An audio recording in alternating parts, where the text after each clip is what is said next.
Здравейте! Сега да представя гостите госпожа Богданова, която е от рода на Васил Левски, прапраплеменицата му. Господин Искрен Красимиров от Незабравима България, който се посветил на темата и изследванията за живота и делата на Васил Левски, и Стефан Пеев, който създава почерка на Васил Левски във вид на специален шрифт, който можем да изтеглим, може би господин Пев ще ни разкаже и как, за да го ползваме в Word-овски файл и да пишем документите си с почерка на Апостола. Аз знам, че той имал интересен почерк, дори разновидностите му са били в 4 варианта почерк. В различни моменти използва един от тези свои почерци, но за това повече ще разкаже госпожа Богданова, предполагам. Сред нас е госпожа Надежда Петрова от музея в Карлово. Радваме се, че всички специални гости са днес тук. Темата са заветите на Апостола. И да, какво според вас трябва да запомним и да предаваме на по-младите от Васил Левски, за мен един от най-великите мотиватори за времето си, и не само за времето си, изобщо и за 21 век. Може би няма в момента толкова добър българин, който да е такъв мотиватор като Апостола на свободата. Може би сега госпожа Богданова или господин Красимиров ще започнат, в зависимост от ангажиментите, който повече бърза. И ако има... може би господин Красимиров... Здравейте, ако е удобно да започна, понеже пътувам, и не зная до кога ще имам обхват, доста актуално, защото отивам точно в Карлово, в родния град на Апостола, където до вечера заедно с професор Пламен Митев, моя научен ръководител, сега завършвам поредната магистратура история този път в Софийския университет. Заедно ще участваме в една дискусия до вечера, също посветена на Апостола на свободата. Сега пък идвам от училища и детски градини в София, където гледахме моя филм за Левски, Лъвски европеец българско, и заедно с децата за пореден път се преклонихме пред великия подвиг, безсмъртния подвиг на Васил Левски. Може би ще ви е любопитно така да ви кажа кое най-много вълнува децата, защото, знаете, аз се занимавам основно с уроци по родолюбие в училища и детски градини у нас.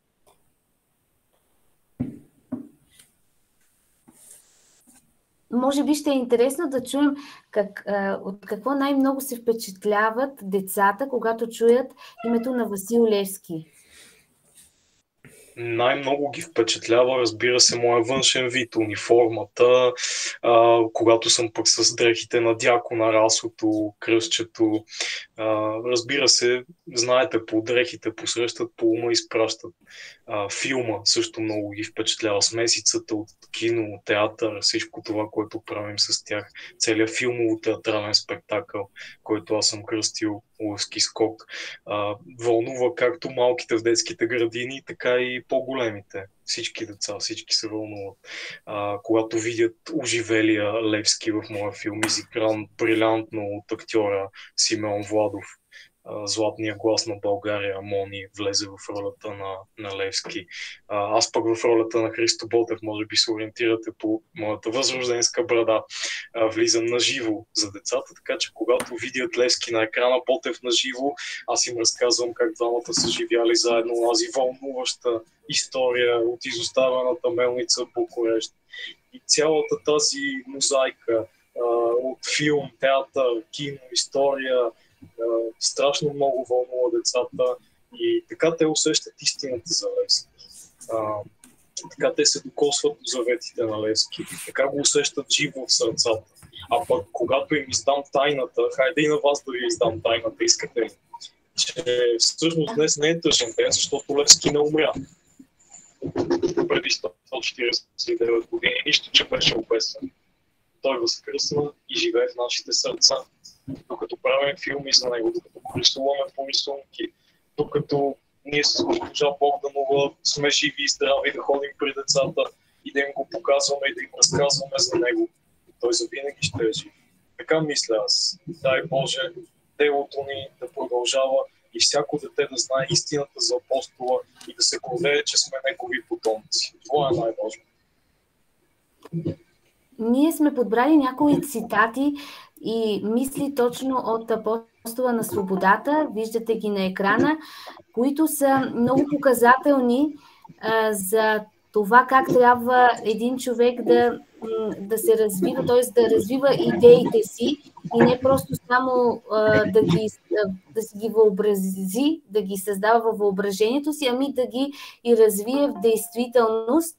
За да могат да се случат каквито и да е промени, трябва действие. И да си припомним цитатите на апостола, именно дела трябват, а не думи, без изпит не приемат никой. Тук може би това е много актуално и за всички в образователната система, и защо за всички ученици, колкото и да не ни се иска.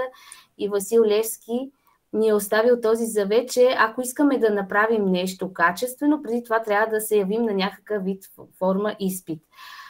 Може би да продължим с дискусията с важните завети, особено от сферата и на образованието, защото имаме доста въпроси към госпожа Богданова от четвъртокласниците.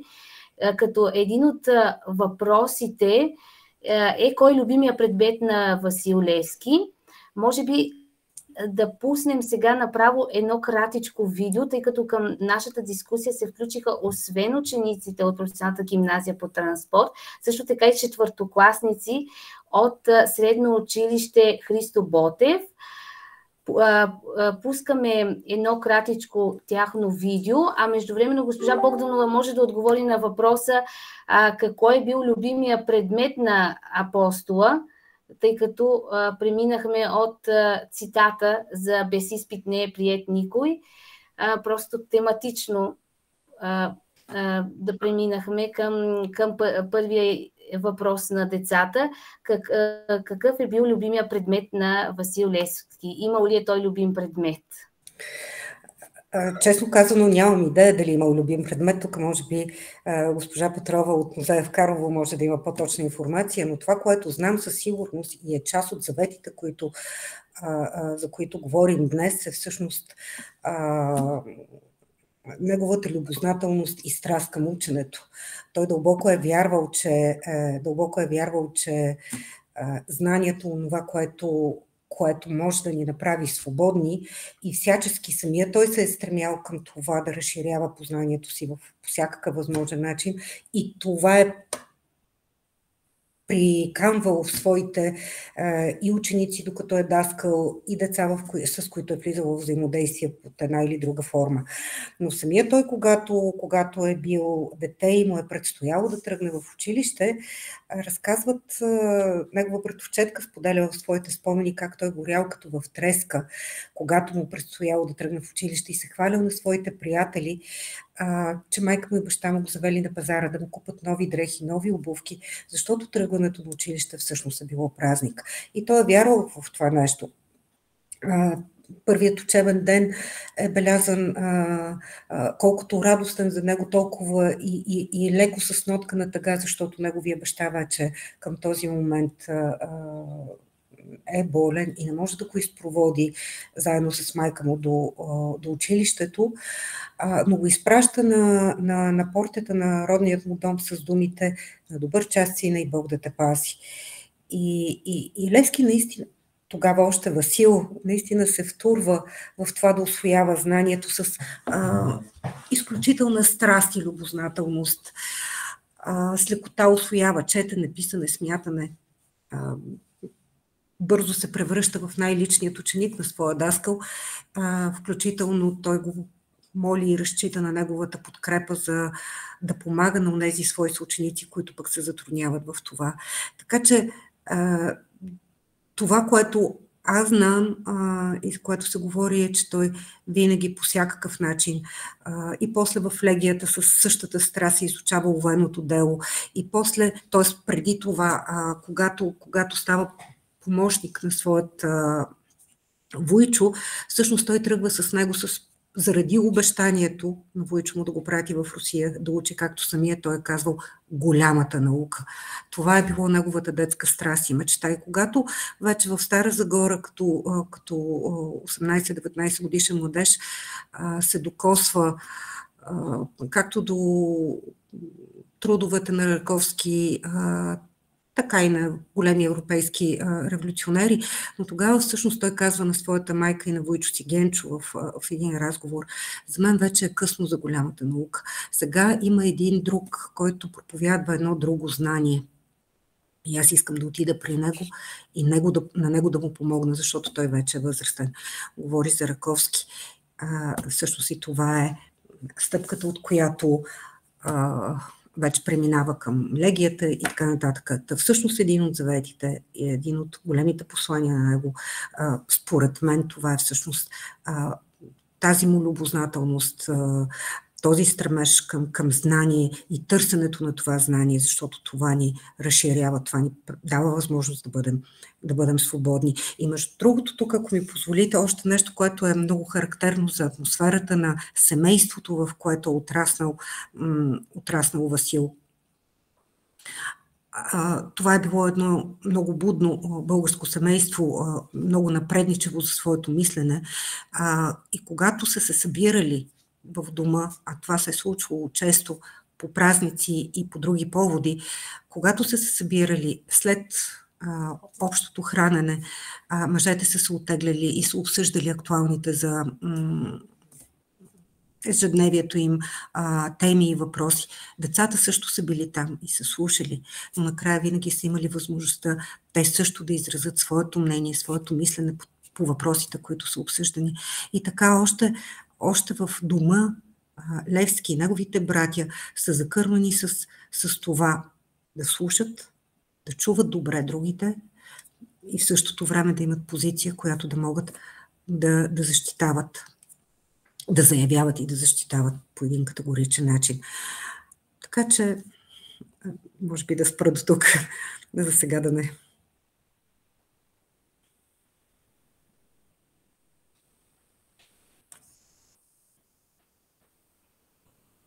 Чуваме ли се? Микрофона ви. Значи, има още въпроси от 4-ти клас, но ще ги оставим за финала на дискусията. Здравейте! А сега да продължим с заветите на апостола. Ние имаме така и 2 видеа, които са подготвени от учениците от професионалната гимназия, но след малко ще ги споделя, защото мисля, че има малък проблем с споделянето им.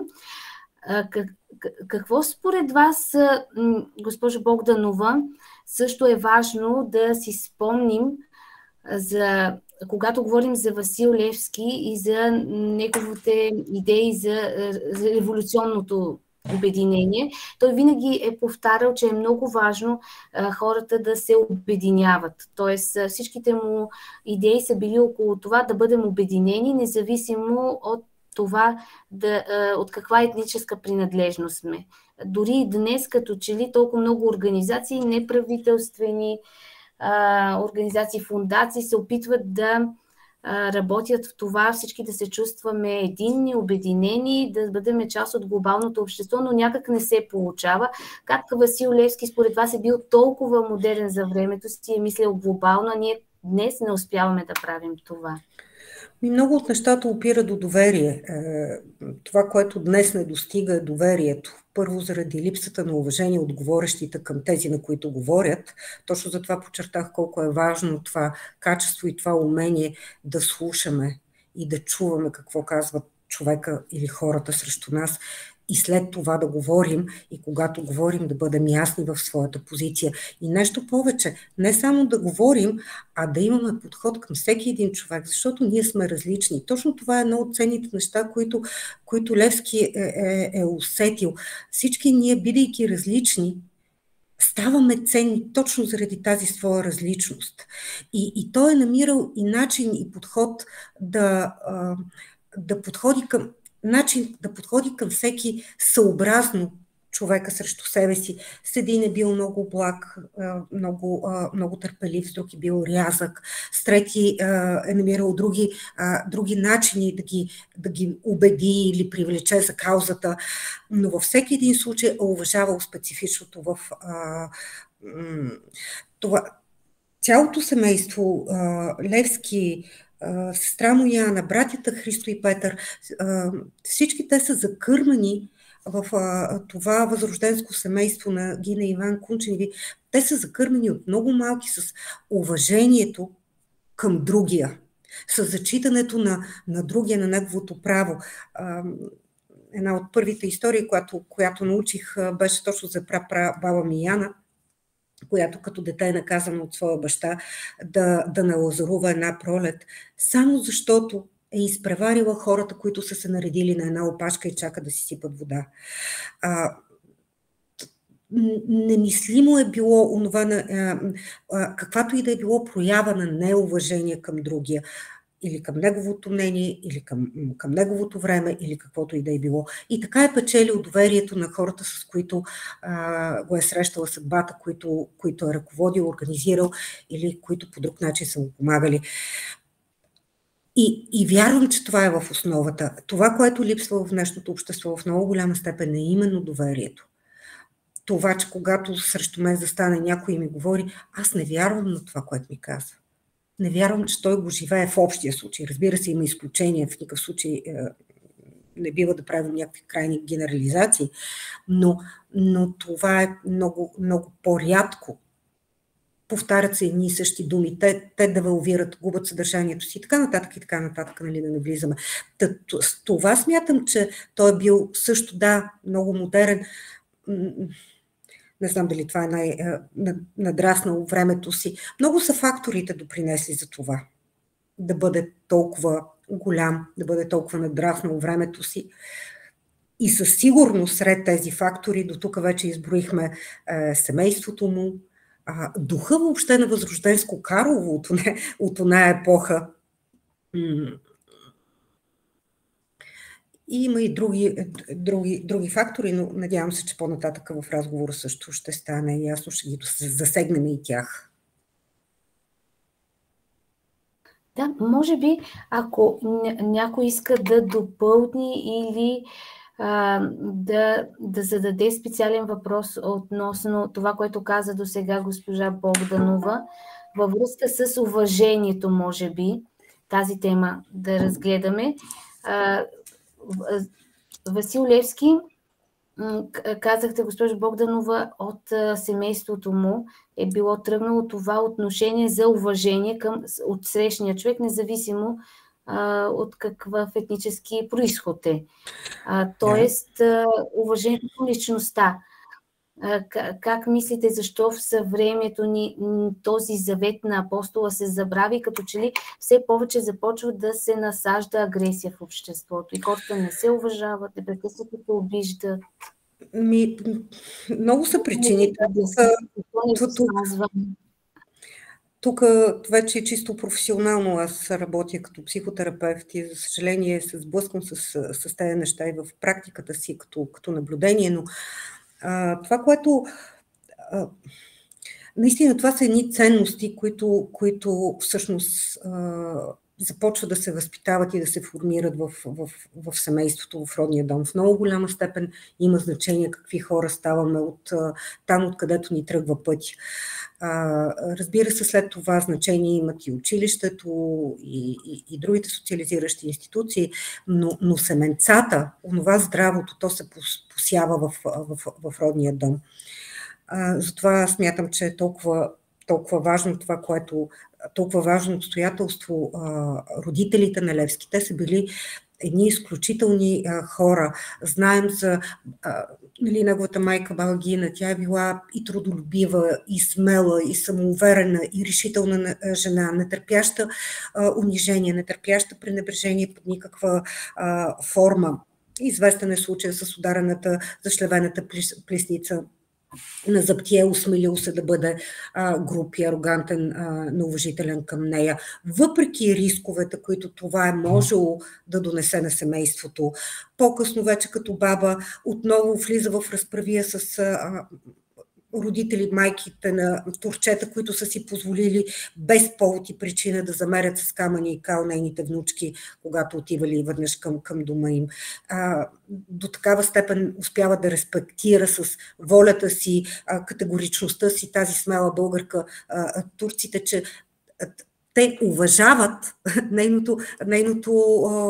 нейното желание и заемат нейната позиция, което е изключително за онези епоха и за онези времена.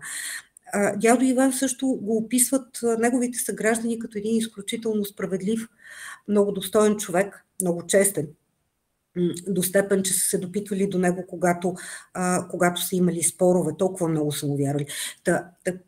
Ето, това са все семенца посявани, защото такива са били те, но на това са учили и своите деца. И разбира се, вече... Много по-достъпливи. Такива са постъпват другояче. Такива трябва да бъдат у нас. Сега след малко ще...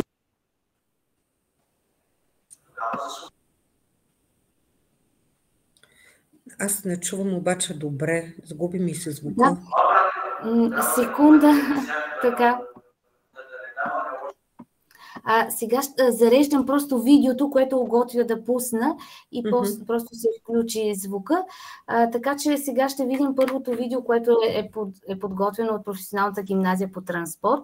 Изпълнение на Ахмед Роян Рауф, който всъщност чете част от размислите на Васил Левски относно това как трябва да се организират всяко едно революционно движение, въобще всяко едно дело, за какво е необходимо в организацията.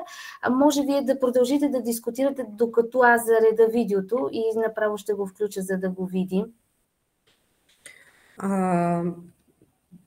Да, за това, че той е ценял различието и е вярвал, че всеки е ценен именно с уменията, които има, независимо от че първо това го има в не едно и в две от писмата му, има акцент точно върху това нещо, как ние сме ценни, точно това, че сме различни. Един може едно по-добре, друг може друго по-добре. И когато обединим усилията си, това е предпоставка вече да живеем по-добре. Но по подобен начин, вече през притчата, по други начини показва и на малките деца, докато учител в Войнягово с тази прословута и много любима моя история и любима и на децата, когато им разказвам, за трите животни, които отглеждат заедно, докато учител в Войнягово, котка, куче, ягне, първоначално, бидейки толкова различни по нрав, враждуващи, плашещи се едно от друго, избягвайки се и така нататък, но постепенно успяват да ги приучат да се хранят от едно място, да си играят заедно, да се пазят едно от друго. И всъщност така е показвало и нагледно на мълчуганите, че ето, различни по нрав, но когато се умеят да преодолеят страховете си един от друг и когато погледнат, провидят ценното в другия, всъщност могат да живеят много по-добре заедно и много по-пълноценно. Така че това наистина е било принцип, който ми се струва, че е изповядвал всъщност от ранното си детство до последния си дъх, че различието не бива да ни разделя. Може само да живеем по-добре, ако се обединяваме.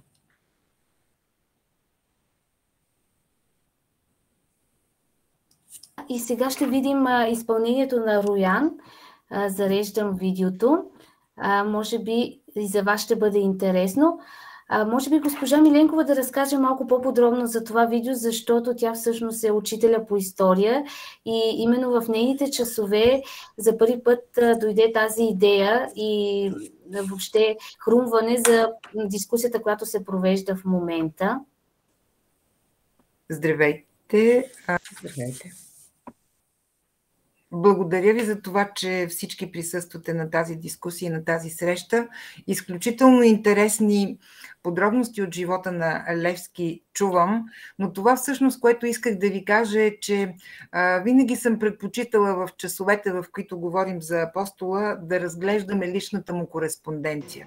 Защото си мисля, че тя най-близко ни въвежда в истинския вътрешен свят на Васил Левски. И там има толкова мъдрост, такава прозорливост и такова структуриране на мисълта и на идеята, как стъпка по стъпка, чрез общите усилия на всички, може да се доведе до успешен край народната борба. И тогава, когато разглеждаме писмата, ние виждаме, че той обръща внимание на индивидуалните качества и неговата препоръка е да се използват всички силни страни на хората за обща полза. И ако всъщност след като чуем видеото, сами ще се убедите колко е конкретен. И най-ценното е, че това нещо е съпоставимо и съотносимо за всички времена и за всички хора. Още повече за тези, които заемат високи позиции, са овластени, колко повече за тях това е един невероятен наръчник как се организира работата, как се подбира екипа от хора, с който трябва да се работи, на какво не трябва да се обръща внимание, кое е това, което може да внесе разкол, разрушение и всъщност да опорочи всяка една добра идея. Така че нека да чуем Роян, след това предполагам, че някои от другите ученици ще пожелаят да се включат. Пускам, вие ще кажете дали е всичко наред с звука.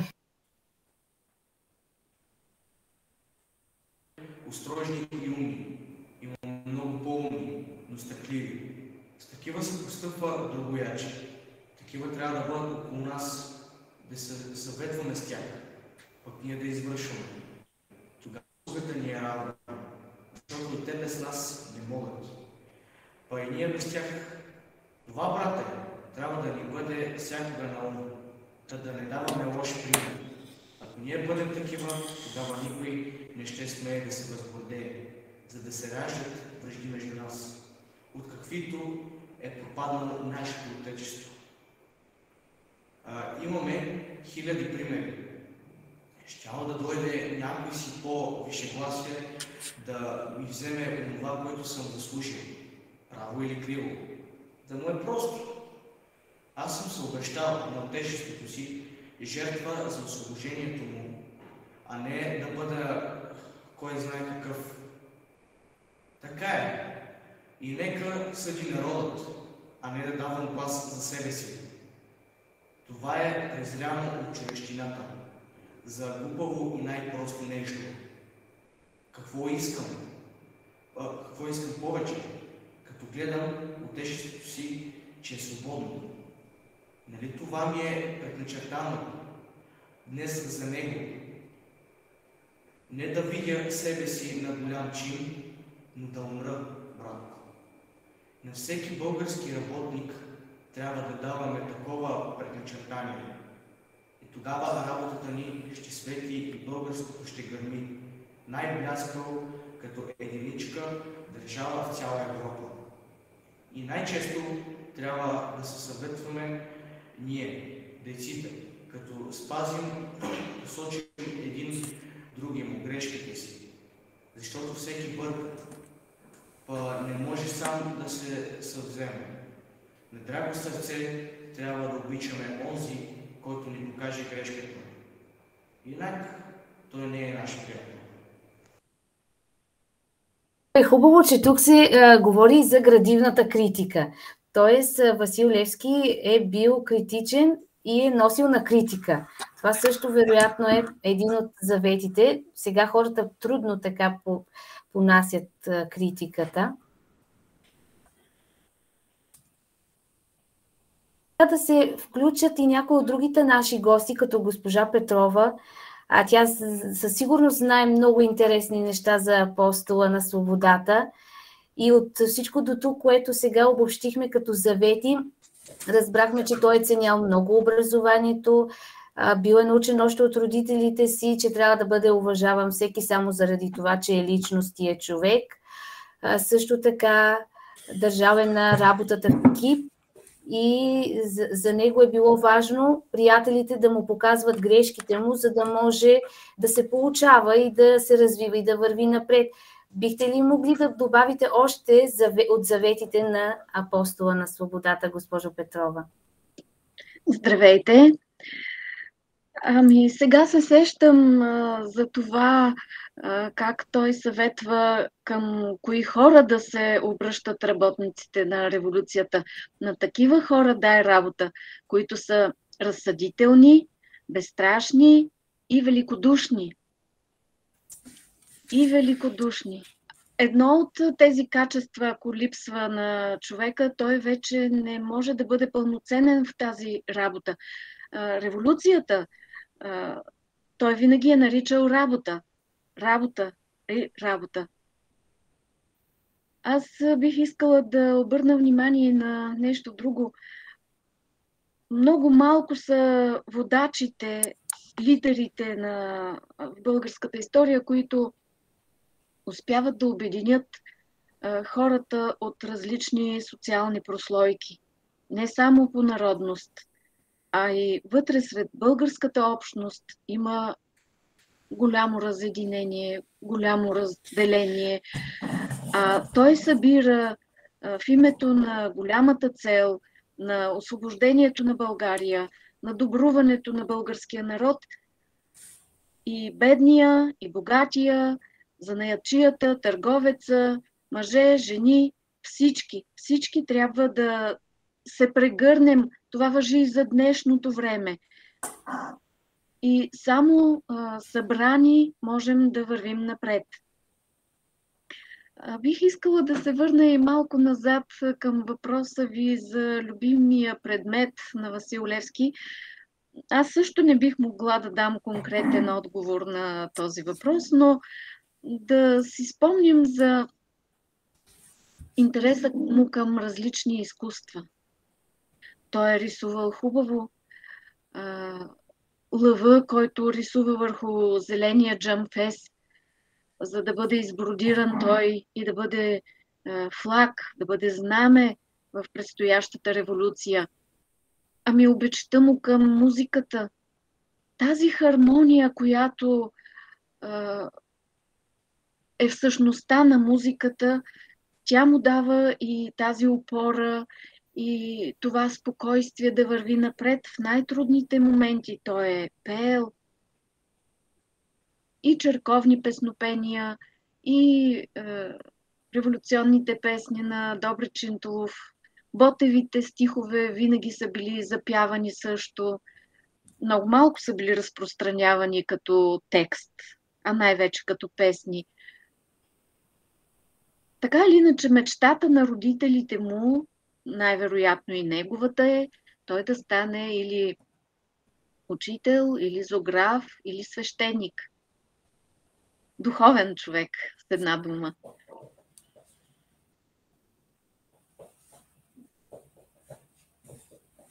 Да, може Много би. е важно и това, че той вижда освобождението на българския народ като дело на самите българи.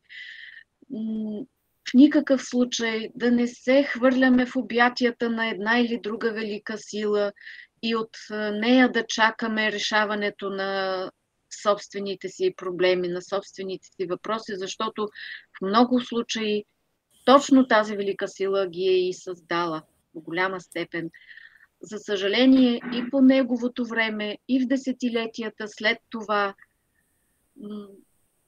се случва точно обратното, че и до ден днешен.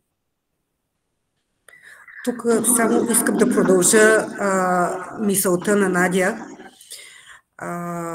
За съжаление, той, за разлика от повечето българи, което го наблюдаваме и в днешно време, наистина има една много добра и реалистична представа, едно самочувствие.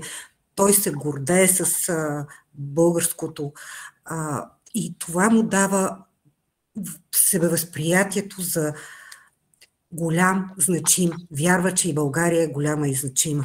За съжаление, ние много често залитаме в оная друга крайност, в която да се подценяваме, в която да не оценяваме собствените си възможности и ресурси, в която да се слагаме като втора ръка хора спрямо други народи.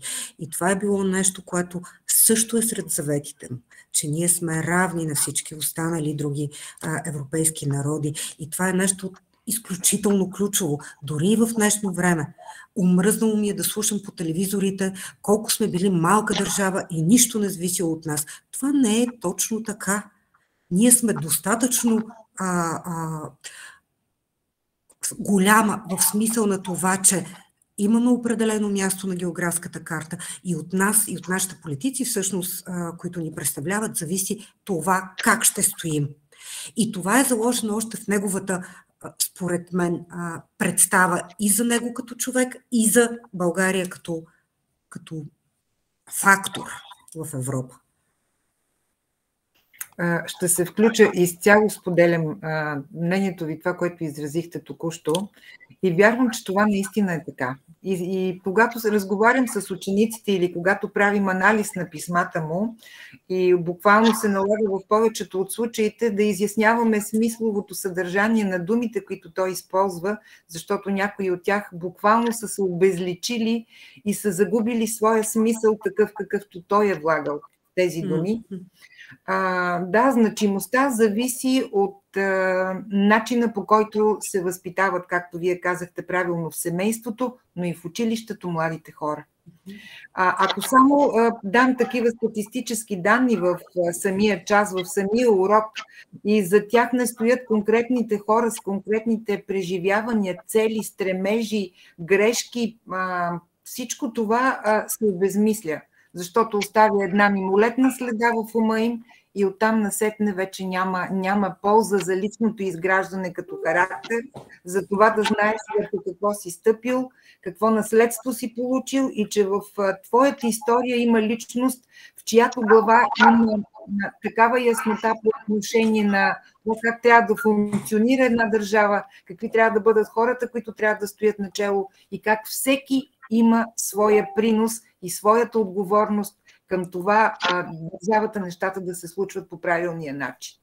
Именно тук е ключово неговата реплика в едно от писмата му.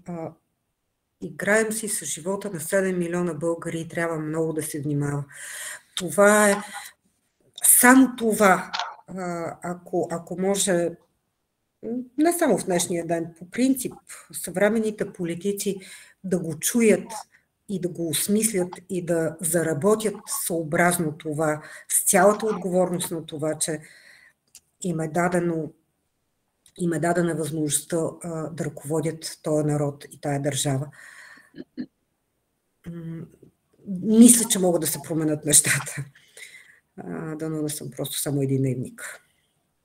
Да ви кажа честно, аз никога не крия това, което лично изпитвам тогава, когато, примерно, в новините или видя фотография, на която хора, които са начало на държавата или високи властови позиции, стоят пред портрети на Левски, на Ботев, на Раковски и това нещо моментално поставя една такава аналогия с техните действия, с начина, с езика, с който се обръщат към народа, който трябва да управляват и да ръководят. Аз не знам, не мога да преподредя и преконфигурирам ценностната им система, но поне бих искала портретите да не бъдат там. Казвам ви съвсем сърдечно какво вътрешно изпитвам като буря в себе си. Да. Има го това преживяване, действително. Защото точно заради това огромно разминаване между словата, които изричат и всъщност това, което в крайна сметка ние всички живеем този живот в тази страна и виждаме какво се случва. И арогантността, с която се адресират повечето от проблемите, като че ли не отиват. Не отиват на един човек, който има претенцията да бъде на такава висока държавна работа. Защото да, днеска не сме в ситуация на революция, така както е бил било по времето на Левски, но държавната работа си е държавна работа във всеки един момент, според мен. И това не бива да се забравя. Това още не съм поверил работата си другим, защото ако в едно годен, в другото го няма. Ако е решителен, то той ще бъде неразсъдителен. Ако ли е разсъдителен, то страхът му не го пуска да прекрачи по-нататък.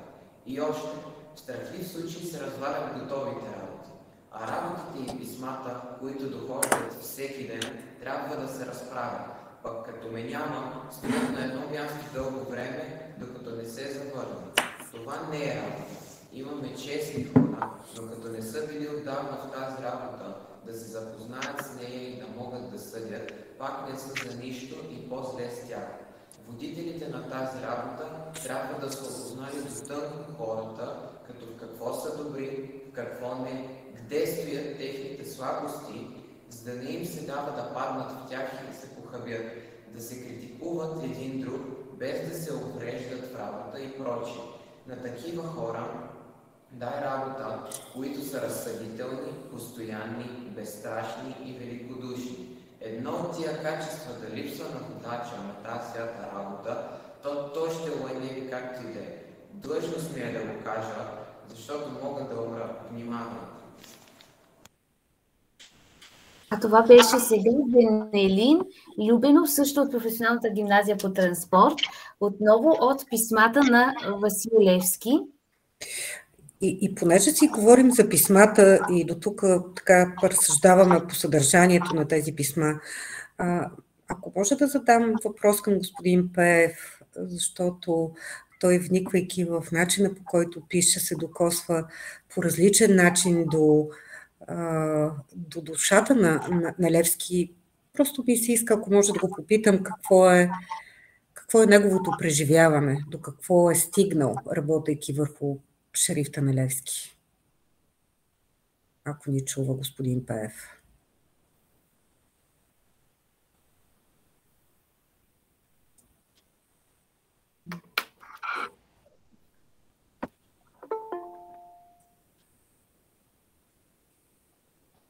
Може би не ни чува.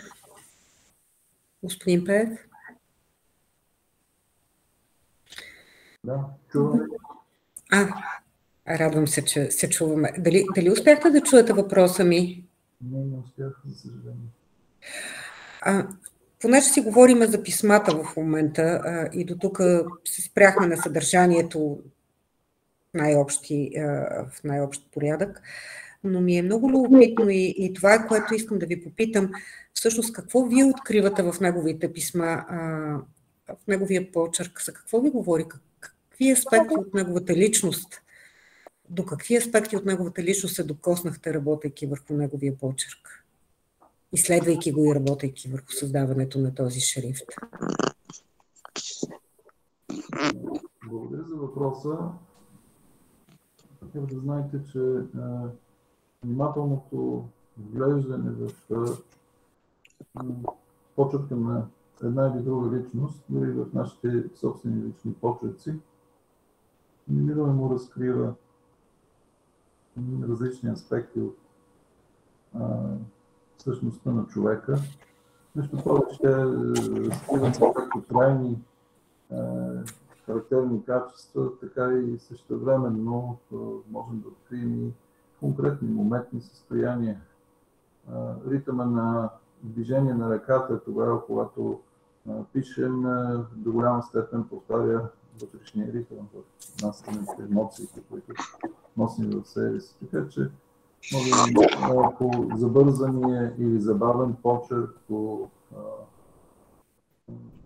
по-едри или по-дребни букви, по стабилното изписване и стабилния рисунък на отделните букви, да изводи за личността на човека и за моментното състояние, в което той се намира. За себе си това, което открих аз, работейки върху документи, създавани от Левски, нещо, което не веднъж вече съм казвал и което ми се струва, че недостатъчно, може би, изтъкваме в личността на апостола, търсейки преди всичко неговите качества на революционер и на виждането на времето. И това, което аз бих откроявам за себе си, което държа да подчертая, е усещането за човечност и доброта, което лъха от документите на Левски. Знаете ли, с този, аз го наричам танцовален рисунък на отделните букви в почерка на Левски, може да пише само човек, който носи вътре в себе си някакво дълбоко усещане за свобода и дълбоко позитивно отношение към хората. Независимо какви са те по своята природа. Не става дума да говорим само за позитивно отношение към нашите съмишленици, към нашите другари по общото дело. Става дума за това отношение към всеки човек и към всяка личност. Това е което в най-голяма степен мен лично ме е впечатлило, мислейки и изучавайки всъщност почерка на Левски.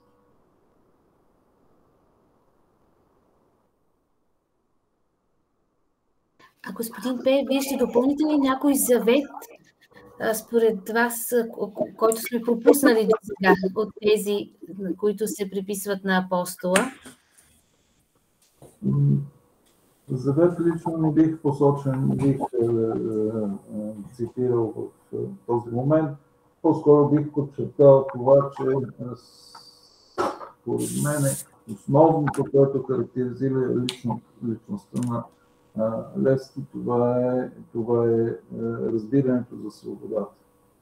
Аз мисля, че свободата е средоточието на неговата личност, на неговите виждания, на неговия начин на мислене и на цялостното му отношение към света. И при това бих казал, че разбирането на Левски за свободата е негово особено присъщо. Може би в това отношение той се разминава, т.е. има съществено различие между него и Христо Ботев, ако ги сравняваме като двама представители на епохата. Но не мисля, че в момента е, така да се каже, подходящо да се опитвам да разширя разсъждението си върху разбирането за свобода от апостола. Да, много го споделям това нещо. Включително ми се струва, че може да се отиде дори отвъд концепцията за свобода в политическия контекст. Нещо повече. За мен като че ли тук става дума за свободата въобще на духа. Кога се чувствам свободен? И това не е въпрос и функция на политическата организация. И днес, според мен, има твърде много хора, които не са свободни в контекста, независимо, че живеем в свободна политически държава. И едно от нещата, които ни правят всъщност, ни отнемат тази свобода, е всъщност страха. Последните 2 години какво се случва на територията не само на България, но и на целия свят. Процъфтя страха. Хората се пропиха от страха. И това ги направи, в много голяма степен ги лиши от свободата им. И това е бил един от другите много съществени, според мен, завети на Левски, именно това да мотивира хората, с които влиза в взаимодействие, именно от това да не се страхуват. Да разберат всъщност какво означава страха и как това отнема. Да, много е голяма темата за свободата. Към нея мога да прибавя и темата за избора, как се прави избор, как, между другото, има и такъв въпрос на децата от училището в Драгоман. на Петя Георгиева, мисля, че като фамилия, която пита кои са мотивите, които са го накарали да се бори. И това е въпросното видео. Ще го пуснеш ли? Да, пускам го видеото. Сега ще го чуете. Здравейте. Секунда.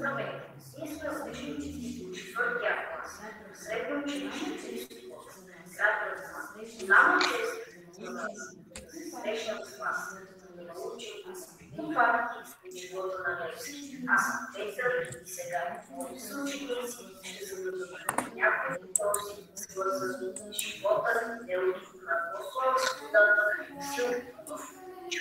Казвам се Блага. Искам каква е Левски е бил дете като нас. Разкажете ми за любимата му детска игра. Напомните всички понятни причини, което правото си разкажете ми за най-голямата правда, казвам се Александър. Искам да питам своя детски журналисти, предмет на Василевски. Казвам се и искам да предмета на кое е най-скъпо нещо в живота на Казвам се Виктория. Тези моменти от живота на Левски, аз съм Петя Георгиева. Искам да знам още които са накарали свободата да се бори, целта е да освободите в България. Казвам се Петя Найденова. Искам да ви попитам къде е гробът на Левски. Така, дечицата са се постарали.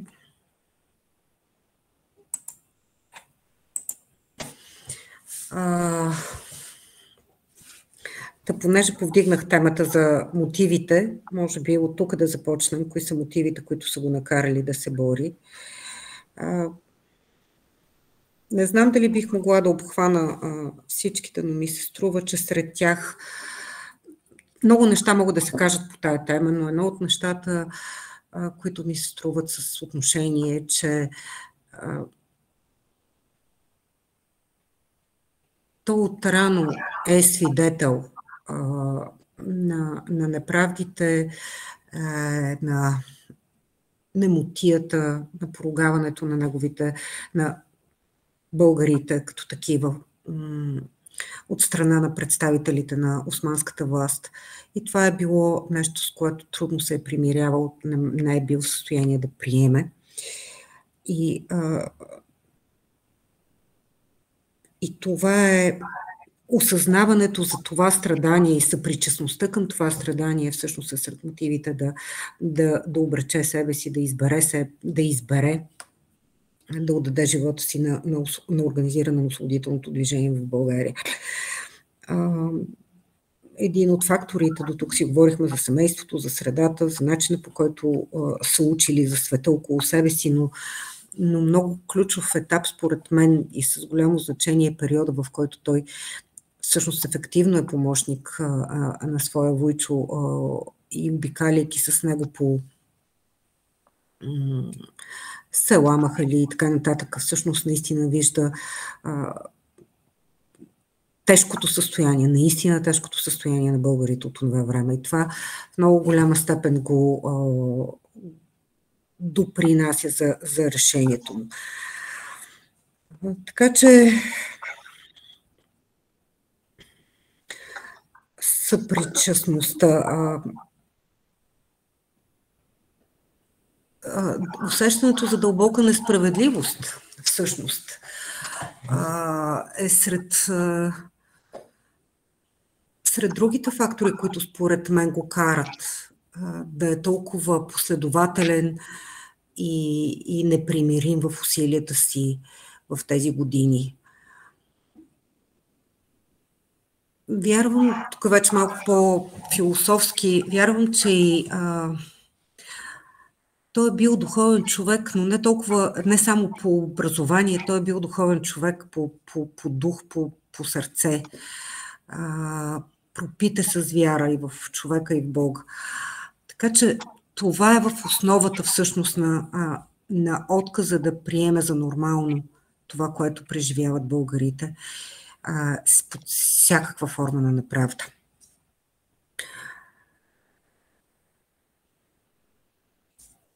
Така, Надя, ти ще допълниш ли нещо за мотивите?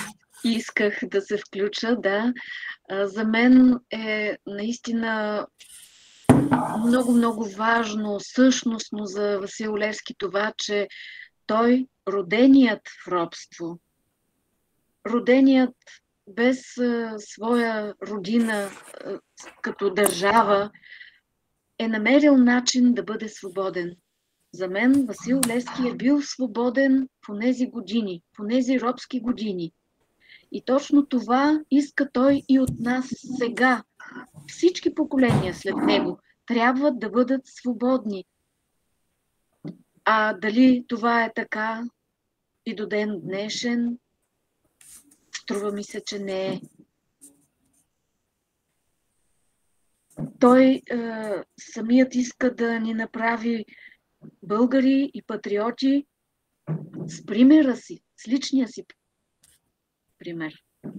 Защото много хора казват, ето това трябва да бъдем или бъдете това, но те самите не го правят. Той е много пестелив на думи. Виждате в колко малко са писмата, документите написани от ръката му, а колко много е казал в тях и колко много е направил. Малко думи, но много свършено на практика. Пример на практика.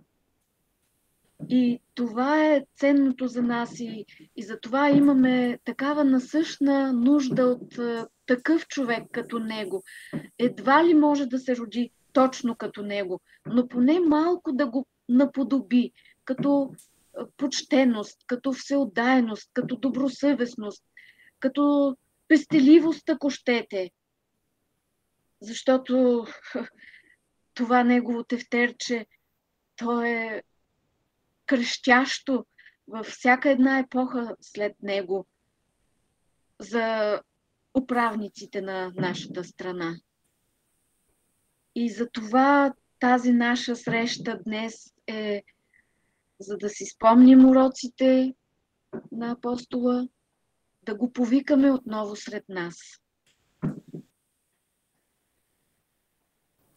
Ако ми позволите, искам да ви прочита пак едно писмо или по-скоро част от писмо на Васил Левски до Любен Каравелов, в което той наистина посочва кои са причините един народ да се дели на части и да не успява да направи това, което е най-добро за него. Всичките неразбории, зависти, укори, които произлизат повечето от глупостта, са причина за разделянето един народ на части. И тогава от него не остава нищо. Това вие твърде добре познавате. Следователно у нас, за да не може да добие сила тая поразия, а да вземе силен вървеж работата ни, без да пропадне в неприятелски ръце нищичко, не трябва да давате подпора на глупци, а да ме поддържате, като кажете всеки му, ако вие с Левски не се разберете, за вас няма работа. Той има един изключително центриран фокус върху това, което е най-важно – свободата на народа. И обръща внимание на всички останали причини, които могат да отвлекат вниманието. Тоест неразбориите, завистите, укорите, това са нещата, които водят до разруха. Той не допуска хора, които имат такива нагласи, имат такива прояви, склонни са към коментари, които могат да внесат разнобой в мненията. Тоест, той подбира хората, с които ще работи. Но, за съжаление, в някои ситуации не той ги подбира. Какъвто е случая, да речем, с Димитър Общин. И това, че все пак му се прощават своеволията, води и до голямата беда в организацията и в съдбата на българския народ по-нататък. защото за жалост свободата не идва по този начин, по който я е предначертал апостола. Да.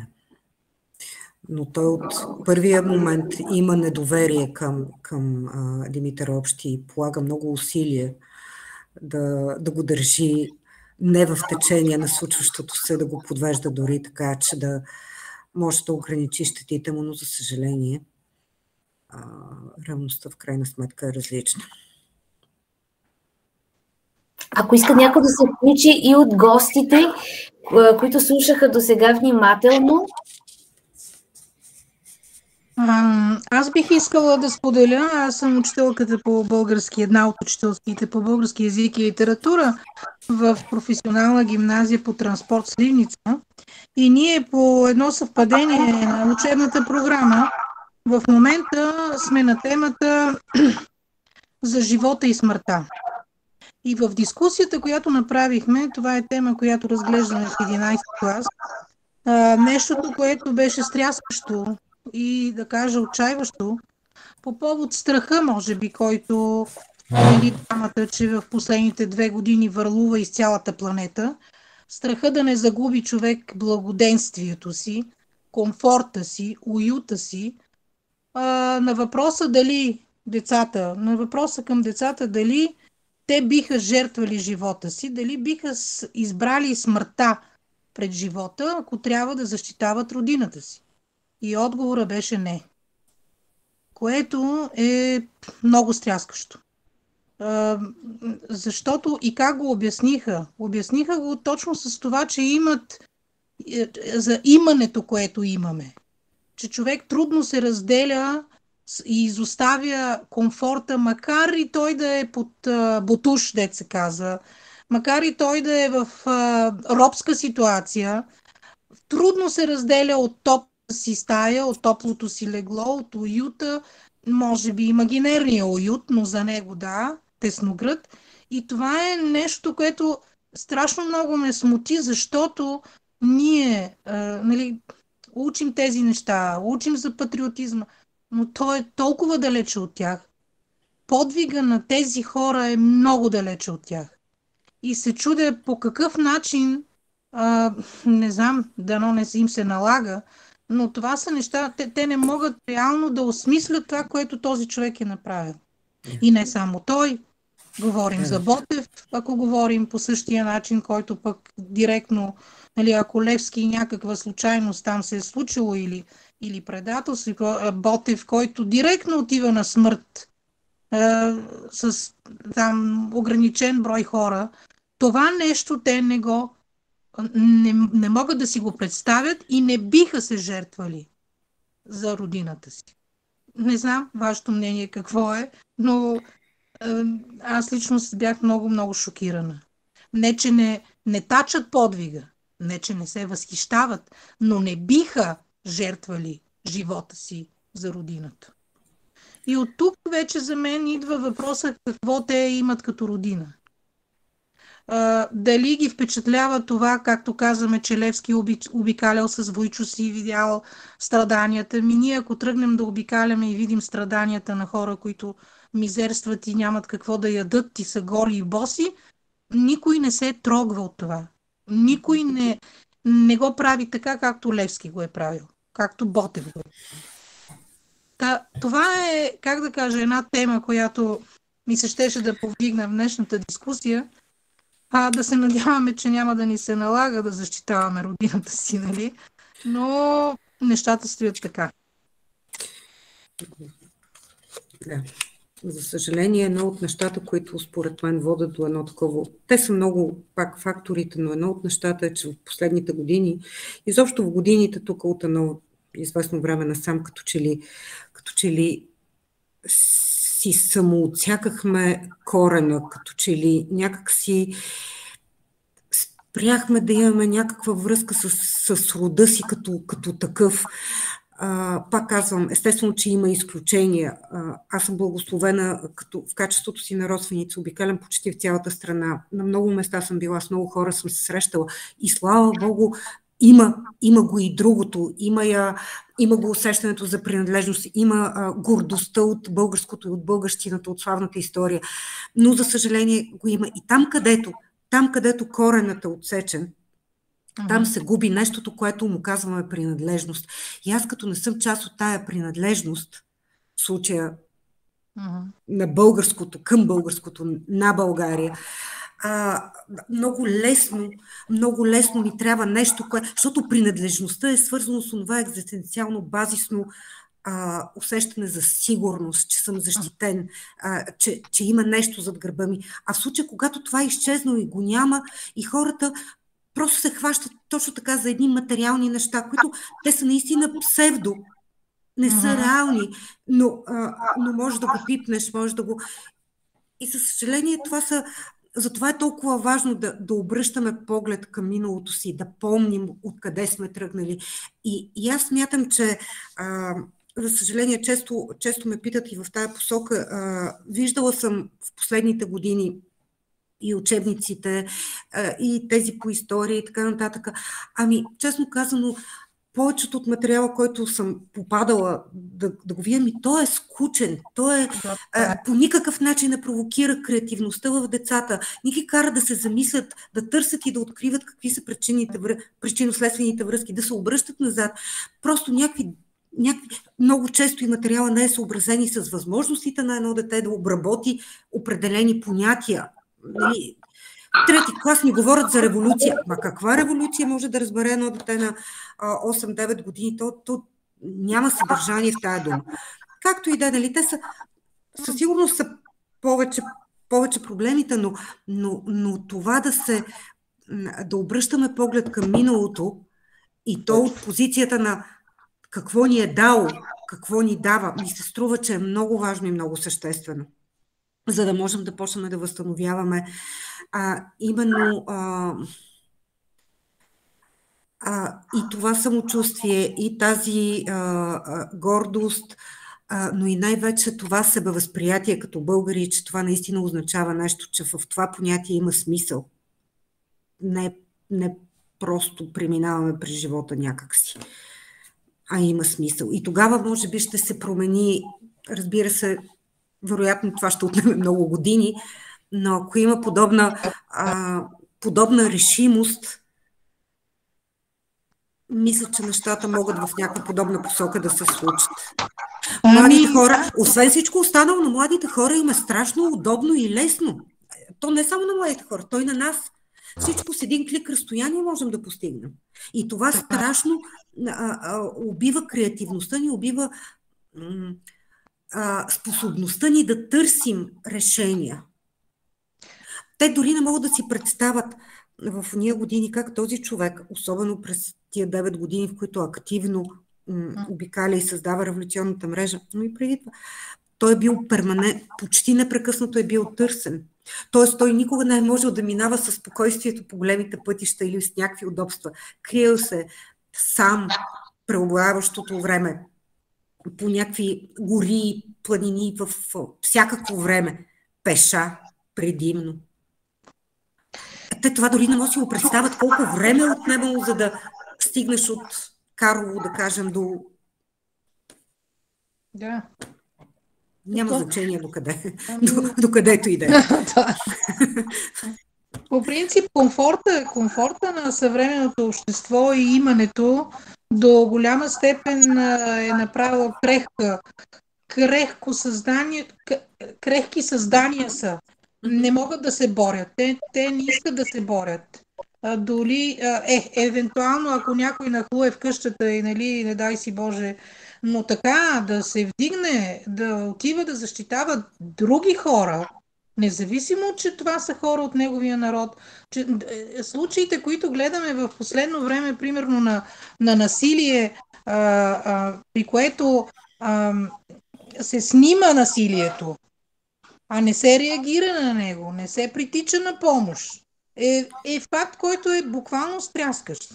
И къде в това нещо ще намерим поведението на такива борци, на такива хора, които за тях са извънземни. Те не могат да си го представят това.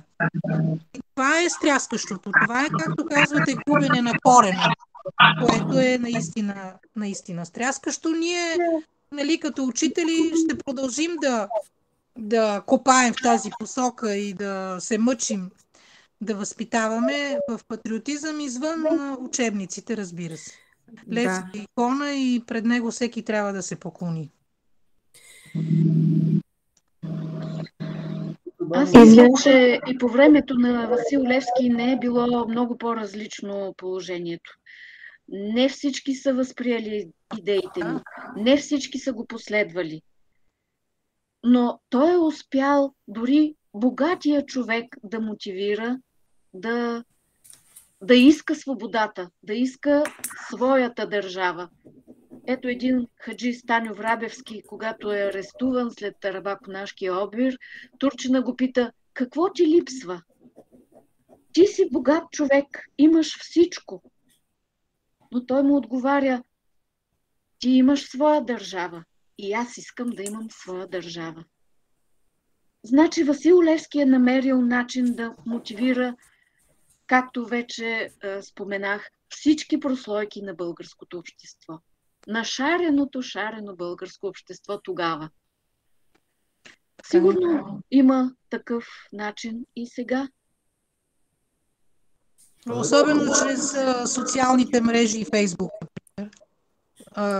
Вместо да се снима за храната и кой какво селфита би могло да бъде, но това е изместване на ценностите. И е добре именно училището да бъде мястото, което да връща хората към ценности. Децата. Те вече и не са деца, те са големи. Така че мисля, че наша е задачата, доколкото можем да го свършим това. Ако е възможно да се включи и аз, казвам се Павлина Колева от град Драгоман и съм класен ръководител на децата от 4-ти клас. Искам да променя малко посоката на разговор, тъй като една част от аудиторията са моите ученици, които чакат все пак с нетърпение да получат, макар и малко, в определен смисъл отговор на техните въпроси.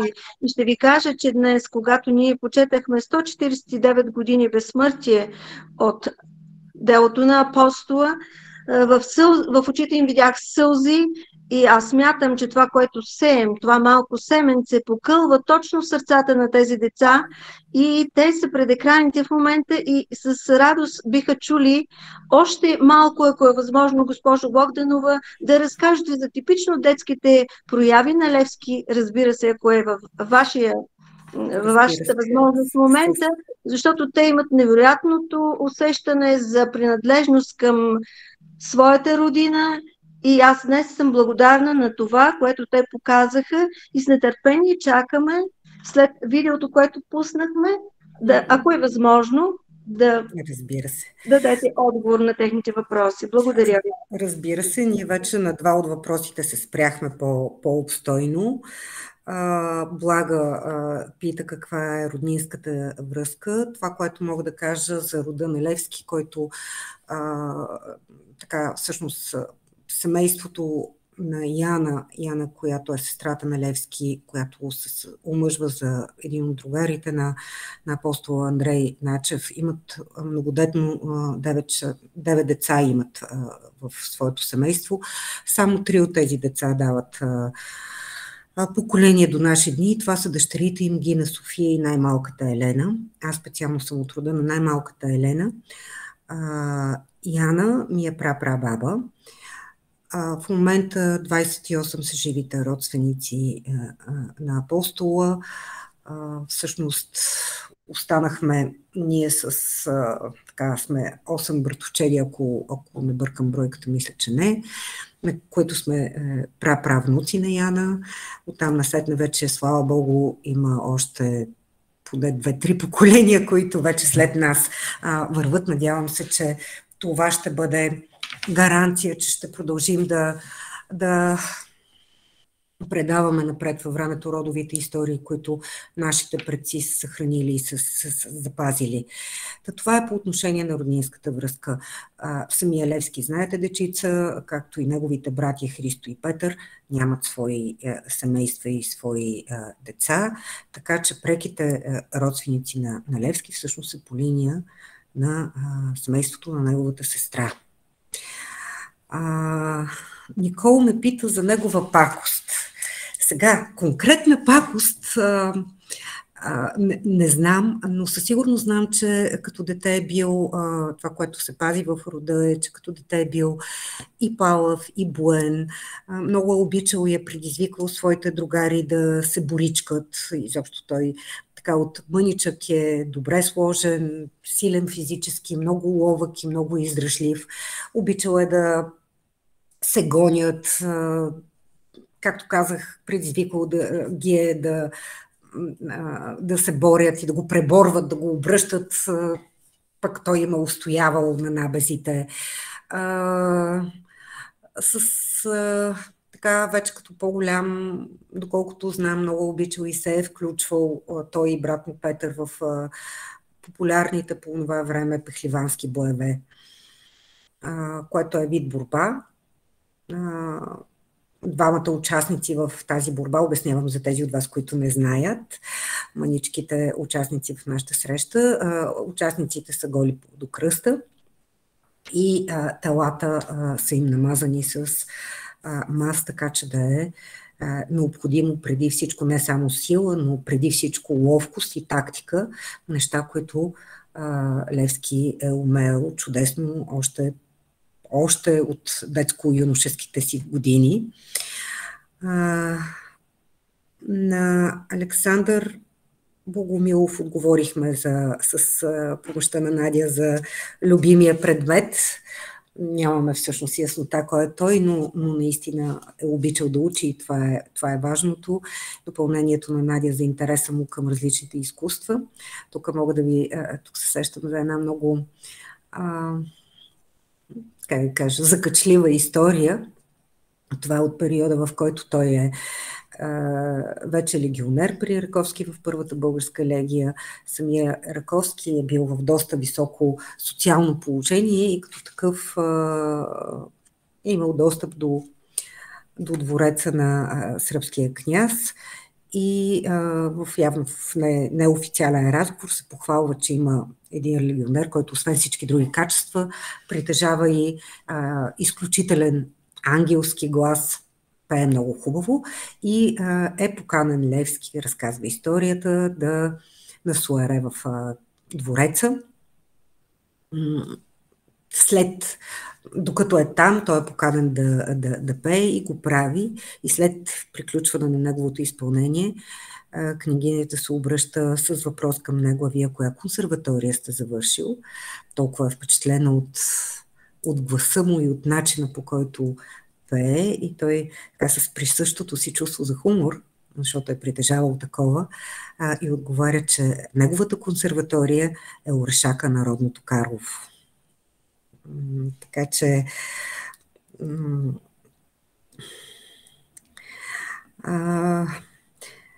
Стефан пита, кое е най-скъпото нещо в живота му. Разбира се, няма как да знам кое е най-скъпото нещо в живота му, но можем да предполагаме от нещата, които знаем за неговия живот. Има... Да, искаш да кажеш ли нещо, Стефане? Не, аз да ви слушам.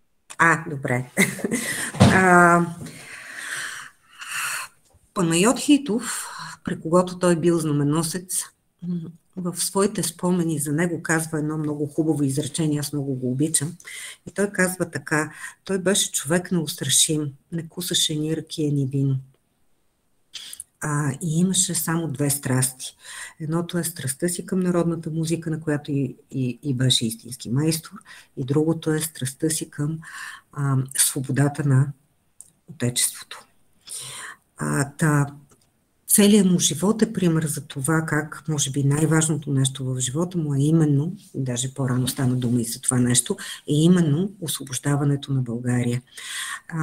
Имал е силна вяра в българите. Да, имало и моментите на колебанието си, но наистина е вярвал в тяхната сила и способност да се организират, да заработят заедно и да направят нещо, значимо, което е свързано с свободата им. И много обичам тази история, когато той вече по време на Втората българска легия, в която всъщност не участва особено ефективно заради коремната си операция, но тогава вече в много голяма степен му се избистря плана и представата как точно би искал да случи революцията в България, и когато споделя със своят брат Христо, който по това време е с него там да го подкрепи. Той също искал да бъде легионер, но по здравословни причини не е могъл да стане. Когато той е с брат си Христо и техните другари и той им разказва за плана си, някои от тях изказват предположение, че добре, хубаво, ние ще съберем 100 000 българи, но срещу всеки един от нашите турците ще изправят по 5. И отговора на Левски е: да, но всеки един от нашите струва колкото 5 от техните. Толкова дълбоко е вярвал. Разбира се, най-вероятно е имал и поводи, и моменти на разочарования по отношение на това, на кого може да разчита и докъде. Така че вярвам, че може би най-скъпото нещо в живота му, на първо място, това е свободата на отечеството му. И ако трябва оттам насетне да ги степенувам нататък, много е обичал децата и много е вярвал в тях. Независимо, че самия той е избрал да няма свое семейство и т.е. да няма свои деца. Много е обичал и много силна връзка имал със своята майка. Така че вярвам, че и семейството му са били другото драгоценно и скъпо нещо за него. Извинете, мога ли да попитам, ако знаете в Апостола на свободата, кой е уважавал най-много?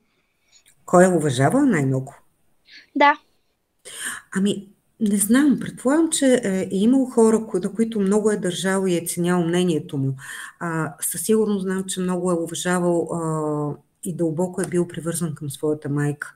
Знам, че много важна фигура в тяхното семейство е най-големия, който много им е помагал и Васил Левски е хранил топли чувства към него. Това е неговия Войчо Генчо, най-големия брат на майка му, който след като баща му си отива без време и семейството много обеднява, ги е подкрепил и така доста им е помагал.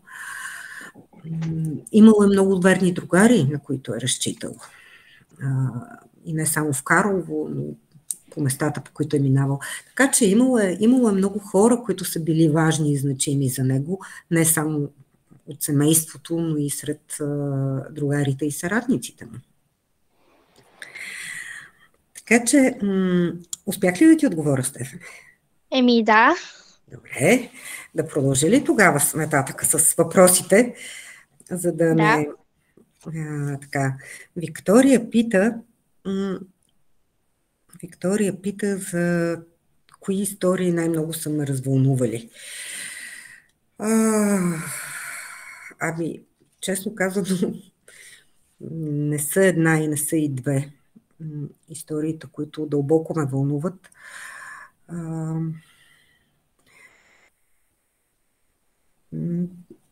Част от тях вече ви разказах.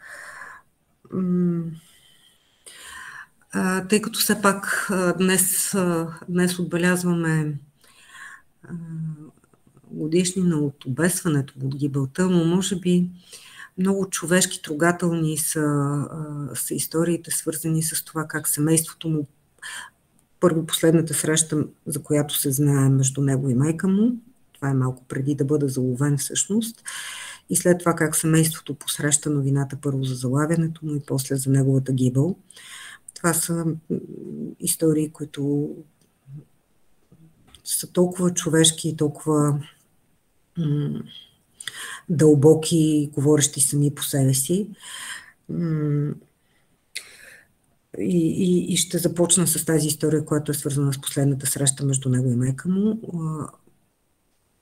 от 1964 година, когато официално се заема когато на Великден ритуално, символично си отрязва косите и поема по пътя на изцяло по пътя на организирането на революционната дейност, той всъщност никога повече не прекрачва прага на родния си дом. Една от причините, заради които е да предпазва максимално своите близки, защото е бил наясно, че те ще бъдат често обект на тормоз и на преследване, което и се е потвърдило. Всеки път, когато в Карлово се е разнасил вестта, че Левски е някъде в района, първото място, на което са отивали да го търсите, в родния му дом. Така че това е била една от причините, поради която той не е пристъпил повече прага на родния си дом, и срещите с майка му и с други членове на семейството, сестра му или племениците му са били много трудни и за организиране, и за случване обикновено на места извън града, така че да не се предизвиква съмнението. Такава била и тази среща. Срещат се извън Карлово, в една от къщите на негов съратник. Баба Гина тръгва от Карлово, взимайки София, едната от внучките си, със себе си. Уж отиват на гости на приятели и изчакват в стаичката, където в една от страничните стаички изчакват Васил да си свърши работата. Това е бил негов основен принцип. Винаги първо си е свършвал работата, разбирал се с различните си другари, пишел е, четял или е пишел писма, и едва тогава, когато си свърши задачите, преди да тръгне, може да си позволи някакво време лично за себе си или, както в случая, да се види със своите близки. И когато влиза в стаята при майка си и при племеницата си София, първо я взима малката в скута си и я моли да му изпее една песен. Тя го прави. Той целува по челото и казва: много хубаво пееш, Совки. И след това се изправя пред майка си, и това е един от малкото моменти, в които стоицизма на баба Гина като че ли се пречупва и в очите й се появяват сълзи. И Васил е изненадан от тяхната поява. Не е свикнал да вижда майка си в такова състояние. И я пита искрено изненадан: какво става, маля? Защо плачеш? И тя му отговаря: от радост, синко. Малко след това всъщност е последния път, в който тя го вижда жив, последния път, в който въобще разговарят. И по-късно, когато в Карлово стига новината за залавянето на Левски, никой не смее да й каже, да каже на баба Гина какво се случва. Тя като че ли е усещала по някакъв начин и всъщност отива в хана на брат си Генчо, който по това време бил сина му Васил, един от първи братовчет на Васил Левски и един от също много верните му съратници. Той бил там и много е трогателно. Той описва как тя влиза през портата с бавна походка, хванала хурката под мишница, отива до печката, подпира гърба си, за да се затопли, и уж небрежно го пита има ли новини. И той много внимателно се опитва да и... Всъщност тя казва, като че ли нашия са го хванали. И той така много внимателно, за да не я тревожи, полу и отговаря, но тя разбира всъщност, че е заловен. Постояват така още едно известно време, след което се отправя към дома на дъщеря си, където вече по това време е живеела. Това е, които сте ходили в Карлово. Това е там където е площада с паметника на Левски, в долния край, там е била къщата на Яна. Има плоча, поставена на мястото, самата къща не е запазена. И отива в дома на дъщеря си, събира децата, им казва: елате, деца, да ви накича, че днес е голям празник. Честно да ви споделя, винаги съм се чудила защо отнеми време да разбера, че колкото и болка да има в това нещо, има и един друг по-велик смисъл. Самия Левски е бил наясно и е приел това, че ще бъде заловен, за това, че ще бъде обесен, за това, че гроба му вероятно няма да бъде намерен. Да накичва децата и после, когато остава насаме с дъщеря си, тогава идва момента, в който двете си позволяват да дадат малко пространство и на своята тъга. Сещат, тогава Яна подсказва, че имат позната в съседно село, която правила магии. И двете жени в един момент отиват до съседното село, намират тази жена и тя им заръчва 3 дни да въртат кръка наобратно и да повтарят: турци да намеят, турци да се... Васил тук, турци да намеят, турци да се пеят. Но заръката била и да не прекъсват въртането на чекръка. Но и те го направили. Но докато го правили, гайтанът, конеца, който се е въртял на чекрък, се е късал на няколко пъти и после те си казвали: Белким гайтанът се късаше, зато и нахвана магията. Дните минават, то не е много дълго времето от залавянето до самото обесване, но когато то се случва, отново никой не се изправя пред баба Гина да й каже. И тя отива един ден в църквата и там пита свещеника, който каза: аз не мога да ви изложа в Божия храм, синът ви не е сред живите, синът ви Василий вече не е сред живите от заранта на 6 февруари. И тогава баба Гина отново си дава някакво време, в което стои безмълвна, много изключително горда и силна жена. След което се прибира в дома си, вади от съндъка тези коси на сина си, които той отрязва символно на Великден през 1864 година и тя ги пази до този момент. Връща се в църквата, където косите са опяти, но сърце не й дава да ги погребе, въпреки че това е било част от неговата заръка. И ги прибира и ги пази до смъртта си, след което въпросните коси остават на съхранение в прапрабаба ми Яна до 1907 година, когато тогавашните родственици се разбират помежду си и решават, че това е наследство за цяла България, че те коси принадлежат на цяла България и идеята е да напомнят за подвига на апостола. И тогава пишат едно писмо Яна с помощта на прадядо ми Стефан, съпруг на най-малката Елена. Пишат едно писмо до тогавашния министър на просвещението, с което даряват тези коси. И в крайна сметка има там една история. Първо са сложени в етнографския музей, изложени в етнографския музей, но малко преди един огромен унищожителен пожар са преместени в военно-исторически музей, докъдето и днес са в по-големият си обем. Част от тях, слава Богу, се намират и в Параклиса, който е изграден към родната къща по настоящия музей в Карлово. Така че това са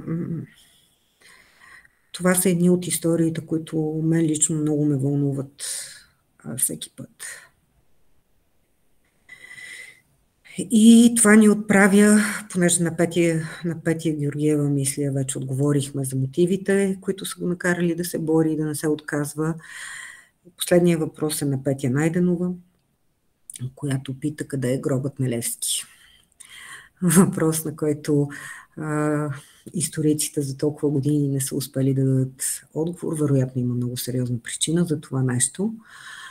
Но това, което пък аз си мисля по повод на гроба на Левски, е, че всъщност напълно заслужено, но той е съумял да има най-величествения гроб, който някой човек би могъл да има, и това е сърцата на поколения българи.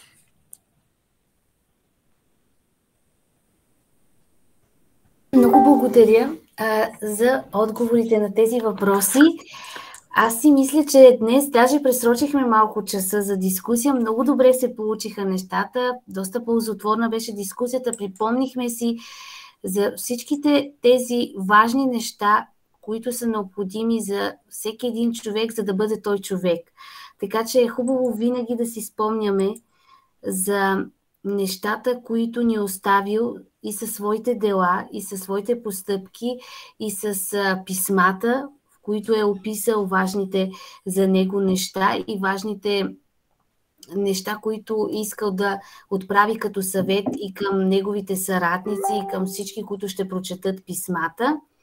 Така че от тук нататък ни остава да си пожелаем да предаваме всички тези завети на хората около нас и да се опитваме наистина да ги спазваме, доколкото е възможно. Трудно е наистина да спазваме нещата, които той е спазвал, като постъпки и действия. Предполагам, и мислите му са били доста чисти от всякакви лоши лоши енергии и са бягали от него, защото и той имал хубавите мисли. Ако някой иска за финал да каже нещо и да се ориентираме към приключване на дискусията, благодаря на участието и се надявам да продължат такива хубави дискусии за напред, не само когато наближи датата, в която да си спомним за рождението или гибелта на Васил Левски, целогодишно да ги има тези дискусии, може да си пожелаем. Тук е момента да кажа, че радващата тенденция за мен е, че в последните години, това и Надя, надявам се, може да го потвърди, музея е пълен целогодишно, включително с деца и много неща. Мен ме канят и целогодишно, не е само около датите. Да, тогава е най-интензивно, но в последните години се забелязва тази тенденция, готовността на хората и потребността на хората да си припомнят, да разговарят,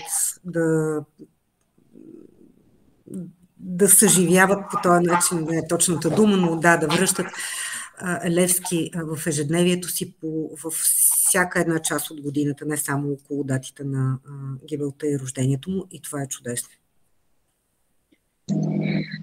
Аз искам да завърша с думите на Васил Левски непосредствено преди гибелта му, когато той се изповядва пред поп Тодор Митов и знае, че това са последните му мигове на тази земя.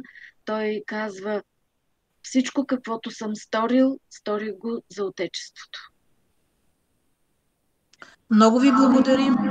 Наистина успяхте да предадете на това време. Този велик човек изключително вълнуващ беше историята. И предполагам, че бихме могли да ви слушаме безкрайно. И да успеем да предадем този дух и на нашите ученици. Госпожо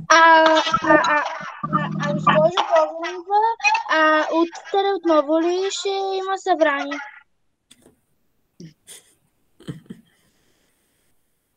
Така, ще има по-често такива срещи, обещаваме си, защото те са полезни и ни напомнят за хубавите дела на апостола и също така ни правят по-добри хора. А сега завършваме отново с изпълнението на Валентина, с което и започнахме, защото, както всички гости казаха, Васил Левски е обичал музиката. Затова и съвсем малък отказ в изпълнение на Валентина, която видях, че се е присъединила сега към нас, пускам, за да завършиме срещата отново с нейното изпълнение.